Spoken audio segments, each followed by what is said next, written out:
On the morning of September 9, 1943, the skies over the Bay of Salerno were thick with smoke, rain, and the roar of naval gunfire. Operation Avalanche, the Allied invasion of mainland Italy, had begun. Thousands of men from the U.S. Fifth Army, under Lieutenant General Mark W. Clark, surged toward the beaches, their landing craft tossed by waves and incoming artillery.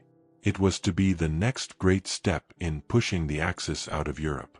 Yet, amid the chaos of this monumental operation, a smaller, far quieter mission was set in motion, one that history would almost completely forget.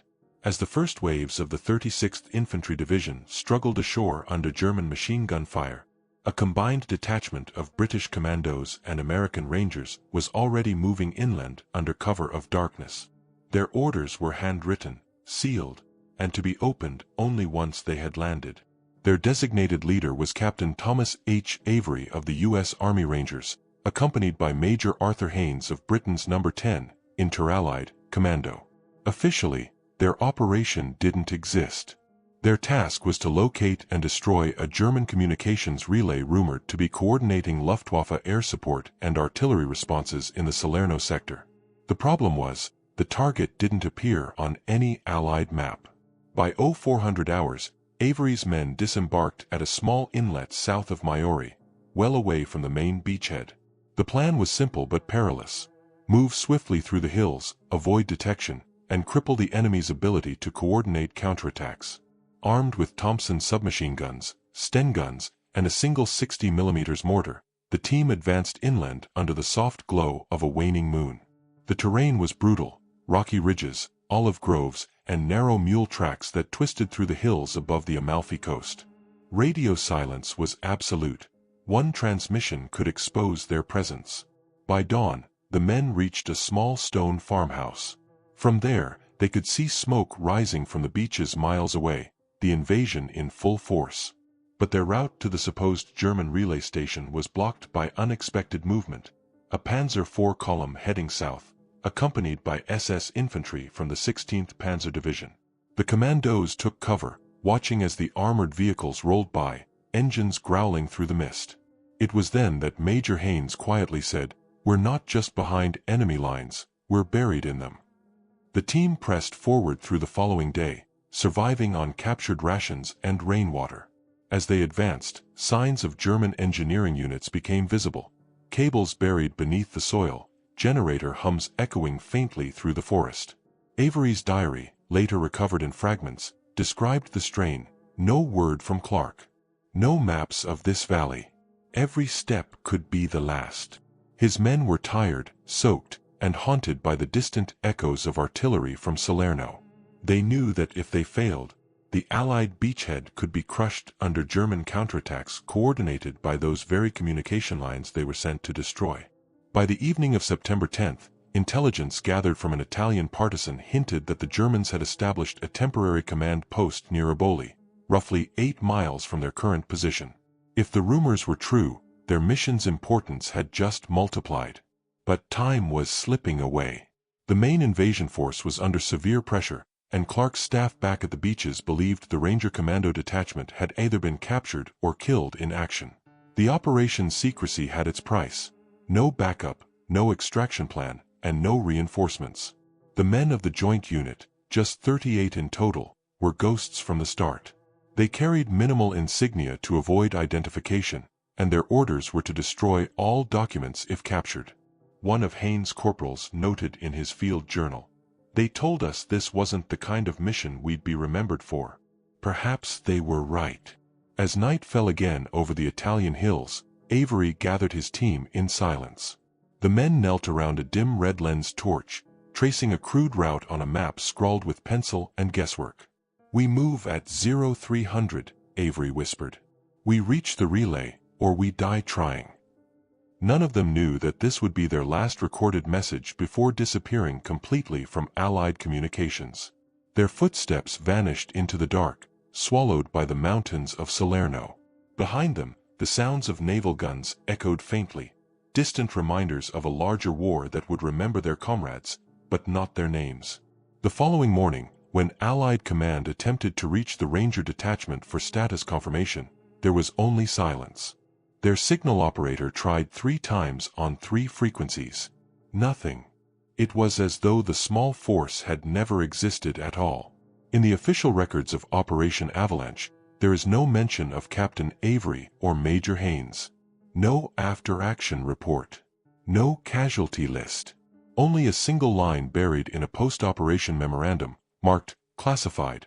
Commando element detached for secondary objective. No further contact. Even now, historians debate whether the mission was an improvisation, a cover-up, or something more elusive, a forgotten chapter in a vast campaign. What is certain is that somewhere between the chaos of Salerno and the hills beyond Eboli, a handful of men were sent to carry out a task that history refused to remember. Their trail was about to vanish, but their story was only beginning. By September 11, 1943, 2 days after the first landings at Salerno, the Allied beachhead was hanging by a thread. German counterattacks by the 16th Panzer and Hermann Göring divisions were pushing dangerously close to the beaches. Naval gunfire and air support pounded the advancing tanks, but the coordination between the enemy's artillery and air units was unerringly precise. Somewhere inland, a communications relay was directing this deadly symphony, and the men sent to silence it had vanished without a trace. Captain Thomas Avery's combined Commando Ranger team, now reduced to 26 after skirmishes and exhaustion, was pushing through the rolling countryside east of Battipaglia. Every step was a battle against mud, hunger, and fear. Their boots were worn thin, their uniforms soaked and torn from crawling through olive groves and crumbling stone terraces. The men had no working radio. Their last attempt to transmit, late the previous night, had ended with a hiss of static and a faint German voice on the same frequency. Avery ordered immediate silence. If the enemy was triangulating their position, any further broadcast could be fatal. At dawn, they encountered their first major obstacle, a bridge spanning the Tusciano River, guarded by a German sentry post. The detachment had no time for reconnaissance. Using cover from a low mist, Major Haynes led a 2-man team to flank the guards while Avery's Rangers prepared their Thompsons. In a matter of seconds, muffled shots and silenced Sten bursts ended the watch. The group crossed quickly, leaving no trace. It was their first successful engagement behind enemy lines, but it came with a grim realization. The Germans were on high alert, and patrols were increasing. They were deep in occupied territory, far beyond the reach of any friendly unit. By midday, the group reached a cluster of farmhouses near the Eboli Hills. There, they discovered the body of an Italian partisan messenger, still clutching a small satchel sealed with a wax insignia of the British Special Operations Executive, SOE. Inside were coded documents referring to Target Verdant, a phrase none of them recognized. The note indicated the target was within 5 kilometers north of Eboli, critical to Luftwaffe response network. For Avery and Haynes, it was confirmation that they were close. But what they didn't know was that the Germans were already aware of Allied infiltration in the area and had begun deploying mobile patrols specifically to hunt them. The group pressed on under the cover of darkness, skirting around German checkpoints. Their food supplies were nearly gone, and several men were showing signs of fatigue and dehydration. Private Allen, a 21-year-old from Pennsylvania, wrote in a small, sweat-stained notebook found years later, "No word from command. We can hear tanks to the east. Captain says 2 more days. We don't know if anyone knows we're still alive." On September 12th, their luck broke. Just outside a vineyard near Campania, they stumbled into a night patrol of the 29th Panzer Grenadier Regiment. The firefight was brief but brutal. Gunfire tore through the vines, tracer rounds lighting the hillside. 2 Rangers were killed instantly, and 3 commandos were wounded before the rest managed to retreat into a dry ravine. The Germans launched flares, searching the darkness, but Avery's men slipped away, crawling through the mud until sunrise. When they regrouped, their numbers had dwindled to 17. Haynes, his arm grazed by shrapnel, quietly muttered, "We're ghosts now, Tom. Walking ghosts." Despite the losses, morale hardened.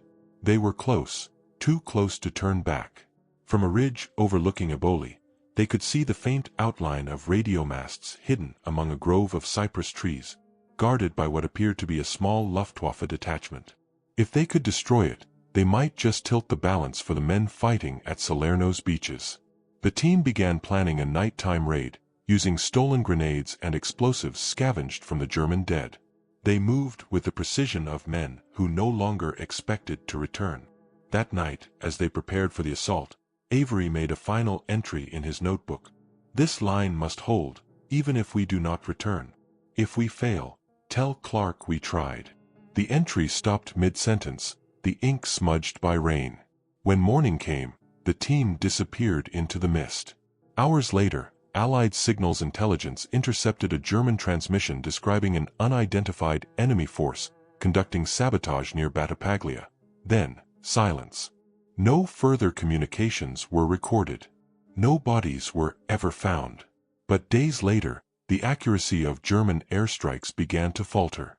The counteroffensive at Salerno lost momentum, giving the Allies the breathing room they desperately needed. Historians have debated for decades whether Avery's men accomplished their mission or were simply annihilated in the attempt. But one fact remains: in the midst of the largest amphibious operation in the Mediterranean, a small band of forgotten soldiers may have turned the tide through sacrifice no one ever recorded. Back at Allied headquarters, a young intelligence officer reviewing intercepted reports wrote a brief note in the margin of his file: "Unconfirmed actions by unidentified unit. Possible Ranger detachment. No survivors." And so, the men of the combined Commando Ranger team faded from the war's official history, lost to bureaucracy, secrecy, and time. Yet the echoes of their courage still whisper through the hills of Salerno, carried by the wind through abandoned vineyards and shattered stone walls. Somewhere out there, the ruins of a destroyed German relay post lie buried beneath decades of soil, silent evidence that perhaps the mission did succeed after all. By the third week of September 1943, the Battle of Salerno had settled into a brutal stalemate. The Allied forces were slowly pushing north, inch by inch, against determined German defenses. Reports from the front were chaotic, incomplete, and often contradictory. But amid the confusion, a strange pattern began to emerge. German supply convoys were being ambushed far behind their own lines. Fuel depots exploded in the night. Artillery commands were disrupted by mysterious acts of sabotage. The Germans called it Geistertruppen, ghost troops. Back at 5th Army headquarters, General Mark Clark's intelligence staff received fragments of intercepted messages between German units. One stood out: enemy raiders operating north of Eboli. Unknown strength. Disrupting lines. Elimination priority 1. Yet Clark's adjutant insisted that no such Allied unit was listed as active in that area. The only force unaccounted for was Captain Avery's detachment, officially missing for over a week. At first, the idea that the missing Commando Ranger team was still alive seemed impossible. Their mission had been deep inside hostile territory, with no radio support and minimal supplies. But as reports continued, a different possibility arose: that some of them had survived, operating autonomously, and were now waging their own guerrilla war behind enemy lines. "If that's true," one intelligence officer remarked, "they're doing more damage out there than half our divisions combined." The evidence was tantalizing but thin. Near the town of Oliveto Citra, Italian farmers reported a group of Allied soldiers passing through at night, exchanging captured German food for medical supplies. They wore no unit insignia and carried both British Stens and American M1 carbines. One villager later claimed they helped free a group of Italian POWs from a German truck convoy, then vanished into the forest before dawn. Locals began to call them I Fantasmi di Eboli, the ghosts of Eboli. Meanwhile, on the German side, confusion was spreading. A Wehrmacht field report dated September 17 recorded significant disruption to communications grid north of Battipaglia, possible enemy infiltration. A day later, the same report noted that a small Allied unit was eliminated, though no bodies or equipment were ever recovered. It was as if both sides were chasing a rumor that refused to die.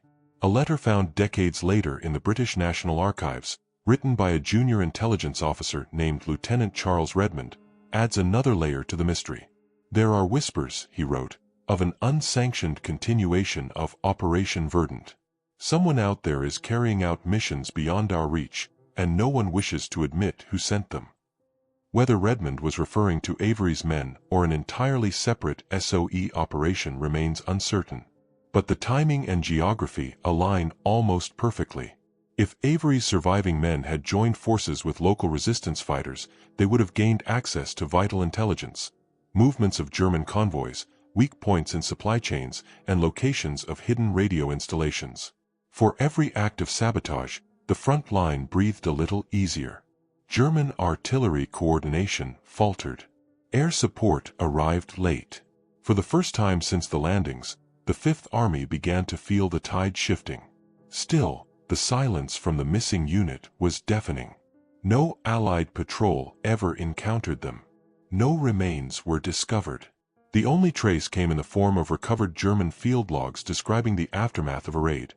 Burnt-out trucks, severed communication lines, and a hastily scribbled note in English found on a dead German officer's desk. It read, "You can silence a voice, but not the cause." The handwriting was later compared to Captain Avery's. It was a near match. In the years after the war, several veterans of No. 10 Commando recalled hearing rumors of a lost platoon during the Salerno campaign, men who were ordered to destroy a German relay and never returned. One of them, Sergeant Colin Mercer, said in a 1968 interview, "We thought they were gone. But the stories that came back, the raids, the locals talking about ghosts, made us wonder if they had somehow carried on. The kind of men who wouldn't quit, no matter what." Modern historians remain divided. Some argue that the reports were exaggerated, that local resistance fighters were mistaken for Allied commandos. Others believe the combined Ranger Commando unit may have fractured, some killed, others joining partisans in the hills. The lack of any official record only deepens the enigma. The War Office's own post-action file for Operation Avalanche lists anomalous enemy disruptions, source unknown. For the people of southern Italy, however, the memory endured in oral history and folklore. Farmers would speak of Allied soldiers who liberated small villages, shared their food, then disappeared without asking for recognition. In one remote valley, a shepherd claimed to have found a rusted American canteen and a Sten gun buried beside an olive tree, inscribed with the words, "Verdant, until the end." Whether those men were Avery's or another secret detachment may never be known. What is certain is that somewhere between myth and military record lies the truth of the forgotten heroes of Operation Avalanche. They were men without orders, without rescue, and without acknowledgement, but perhaps not without purpose. As the German defenses began to collapse along the Salerno line, their unseen war in the shadows reached its climax. And then, once again, the ghosts of Eboli vanished. In the weeks that followed the Battle of Salerno, the Allied advance pushed cautiously northward toward Naples. The victory had come at a heavy price, more than 2,500 Allied casualties in the first 10 days alone, but the German retreat was slow and deliberate. Every bridge, every road, every village was booby-trapped or fortified. Yet among the newly liberated towns, strange stories began to surface, accounts that would blur the line between history and rumor. In one small hamlet near Altavilla, an old farmer told British war correspondents that a group of Allied soldiers had arrived days before the main army, moving silently through the vineyards under cover of darkness. They wore a mixture of British and American uniforms, their insignia stripped away. They shared chocolate and cigarettes, left behind medical supplies for the locals, and vanished by sunrise. The farmer swore they had come from the hills to the east, where the fighting had been fiercest. "They saved us," he said, "and then they were gone." Initially dismissed as confusion, the kind that follows the chaos of battle, similar stories began emerging from other towns, Battipaglia, Campania, and even the outskirts of Eboli. In each, villagers recalled a mysterious Allied patrol that appeared briefly, liberated prisoners, and disappeared before the regular troops arrived. The consistency of these accounts troubled Allied intelligence officers. How could so many civilians describe the same unit that, on record, didn't exist? Among the piles of after-action reports and field notes, an intriguing detail emerged. A British intelligence officer stationed with the 56th London Division wrote of finding coded messages pinned to barn doors and stone walls. The notes, written in English, contained grid references and short phrases like "relay down" or "road clear for advance." One of the messages ended with a single word, verdant. When the note was forwarded to HQ, it was quietly classified and never mentioned again. Back at 5th Army Headquarters, the mystery was quietly discussed in late-night briefings. Lieutenant Colonel Robert Redding, part of Clark's G2 intelligence staff, later wrote in his personal journal, "We may be chasing ghosts, but whoever they are, they're helping us." To him, it didn't matter if it was Avery's team, partisans, or an SOE cell. Their sabotage was crippling the enemy's ability to organize.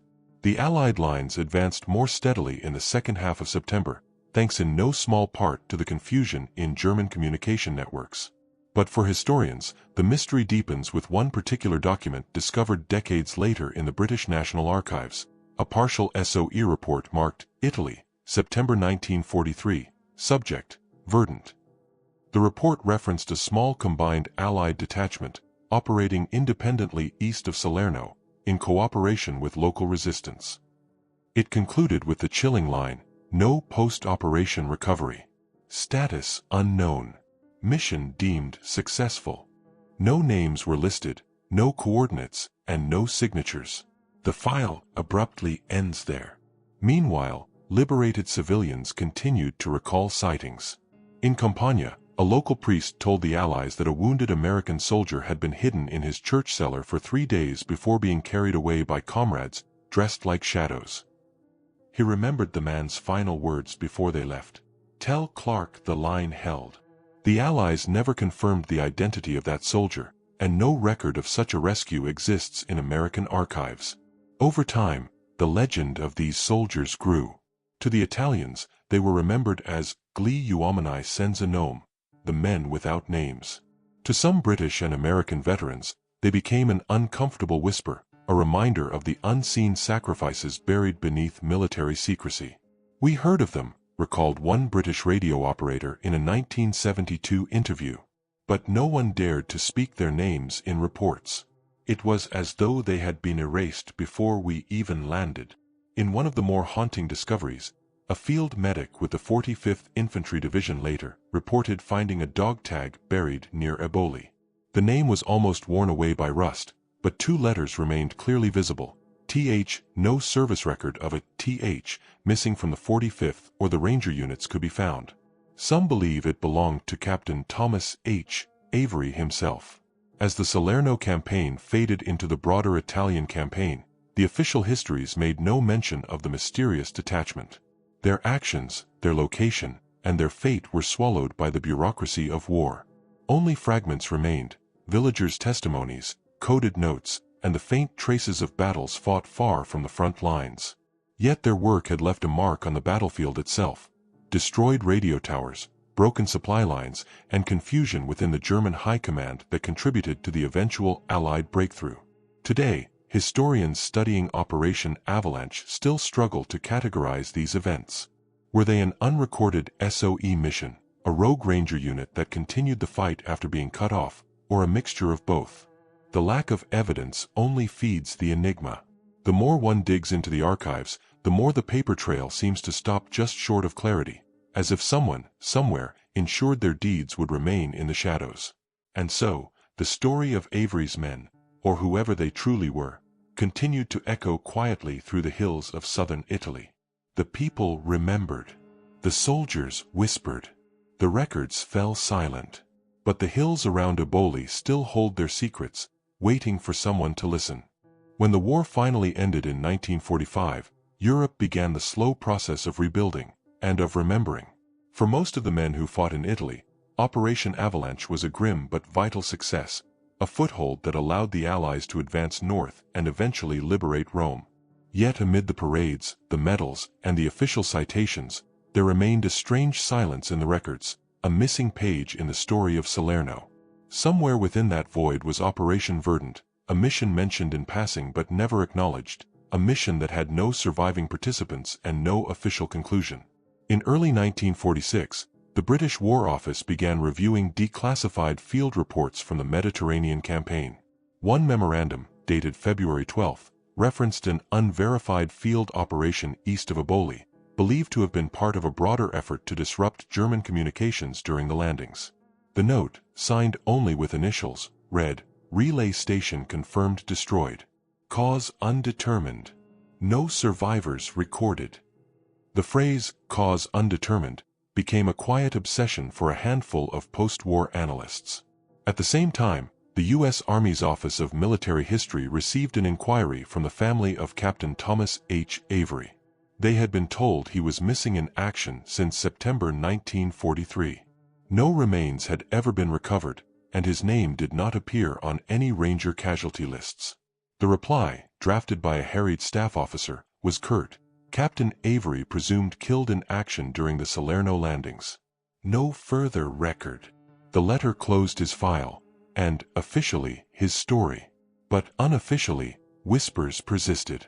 Intelligence officers who had served in Italy recalled fragments, references to Verdant in dispatches, coded notes intercepted from German communications, or maps marked with strange green ink, the supposed color coding for special operations.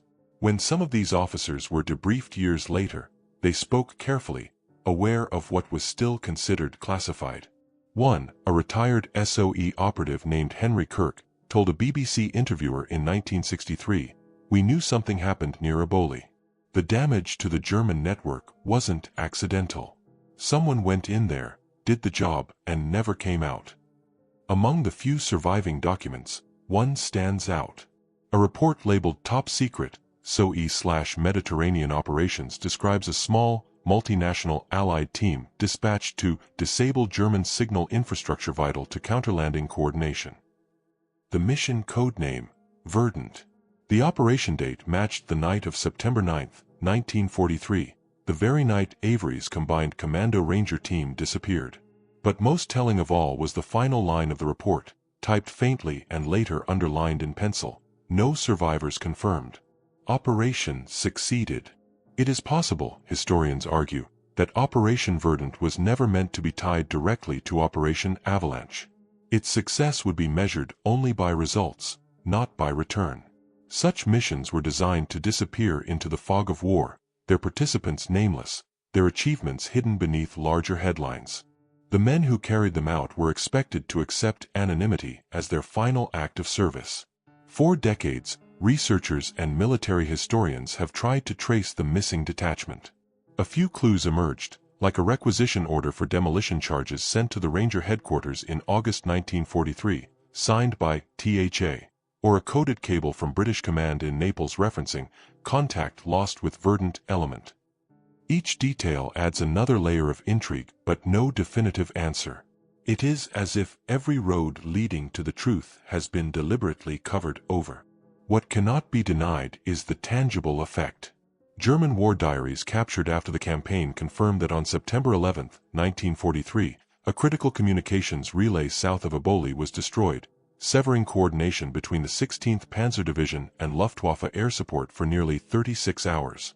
In that window, Allied forces stabilized their beachhead. The coincidence is impossible to ignore. As post-war Europe entered an age of reconstruction, the memory of those nameless soldiers faded further. Families received medals without explanations, folded flags without context. The names of Avery, Haynes, and their men became just a few among tens of thousands listed as missing, presumed dead. The official histories moved on to Anzio, Monte Cassino, and Normandy, battles with witnesses, footage, and headlines. Verdant became a footnote, then a myth. Yet every myth holds a kernel of truth. A classified marginal note found in a War Office archive, dated late 1945, contains only one sentence, scribbled in the margin of an otherwise routine intelligence summary.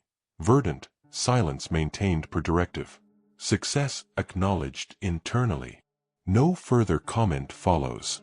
If that note is authentic, it suggests that the mission did exactly what it was designed to do: cripple the enemy and vanish without recognition. The men of Verdant, the so-called ghosts of Eboli, fulfilled their duty in the most absolute sense. They won a battle no one would ever officially record, paid a price no one would publicly acknowledge, and disappeared into the history they helped shape. And for the next 70 years, their story would remain buried, until traces began to resurface in the most unexpected of places. It was a spring morning in 2015 when a group of amateur historians hiking through the hills above Aboli stumbled upon a rusted piece of metal half buried in the soil. It looked like part of an old radio casing, its dials frozen in place by time. Nearby, fragments of spent .45 caliber casings, a corroded Enfield rifle barrel, and the outline of what once might have been a dugout were scattered across the hillside.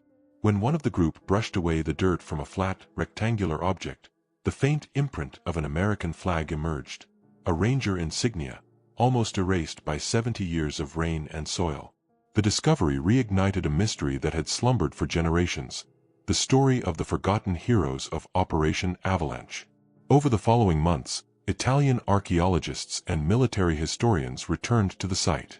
They uncovered more evidence, fragments of British issue webbing, an unmarked canteen, and a rusted dog tag with the barely legible letters HA, all of it dated to the Salerno campaign.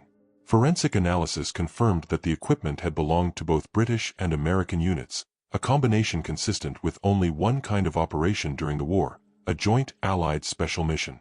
Dr. Elena Vitali, an Italian historian specializing in the Mediterranean front, later said, "What we found matched no recorded engagement. No official battle was fought here. Whoever these men were, they weren't meant to be found." The revelation sparked renewed interest among military researchers in the UK and US, who began scouring archives for any reference to the lost detachment of commandos and rangers from September 1943. In Washington, a declassified US Army intelligence file, long overlooked, surfaced from the National Archives. It contained a short after-action memo referencing an unrecorded Ranger element, believed to have achieved demolition objectives north of Aboli. The memo, unsigned, bore a single annotation in red ink, Operation Verdant, confirmed silence maintained. Meanwhile, across the Atlantic, researchers at the British National Archives uncovered an SOE ledger that listed the same codename, with the word closed stamped beside it in faded type. No personnel names. No follow-up reports. Just one final notation. Status, mission concluded. No retrieval. Modern historians still debate the exact nature of Operation Verdant. Some argue it was a sanctioned mission, its secrecy maintained to protect post-war intelligence structures. Others suggest it was improvised, a desperate act by stranded soldiers who carried out their orders without support or recognition. Either way, the evidence points to one haunting conclusion. The combined Commando Ranger unit led by Captain Thomas H. Avery and Major Arthur Haynes likely succeeded in destroying the German relay hub that had been directing the deadly counterattacks at Salerno. The relay's destruction coincided perfectly with a 36-hour collapse in German artillery coordination, an event noted in Wehrmacht war diaries as unexpected and unexplained. That brief window allowed Allied reinforcements to consolidate the beachhead and turn the tide of the invasion. The official histories never linked these events, but the timelines align too precisely to dismiss as coincidence. And yet, for all the evidence unearthed, the fate of Avery's men remains unresolved. No remains have ever been recovered, and no official commendations were ever issued. When the U.S. Department of Defense was contacted about the recent findings, their response was brief: no record exists of the personnel in question. For families still searching, it was another echo of the silence that had followed since 1943. For those who study military history, Verdant has become a symbol of the unspoken cost of war, the missions that never made it into the textbooks, the names that never appeared on the rosters. As Dr. Vitali later wrote in her journal, history remembers the victors, but it forgets the shadows who made victory possible.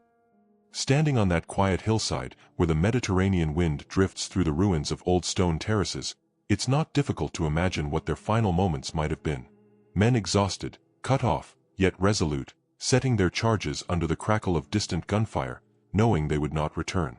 Perhaps that was their final act of service, to vanish so that others might live.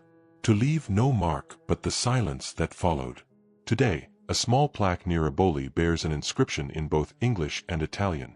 To the men who came without orders, fought without recognition, and gave everything so that freedom could advance. Their names are lost, but their courage endures. No official ceremony accompanied its unveiling. No band, no speeches, Just the quiet hum of the wind and the weight of a mystery finally brought into the light. The forgotten heroes of Operation Avalanche remain nameless still, but at last, not entirely forgotten.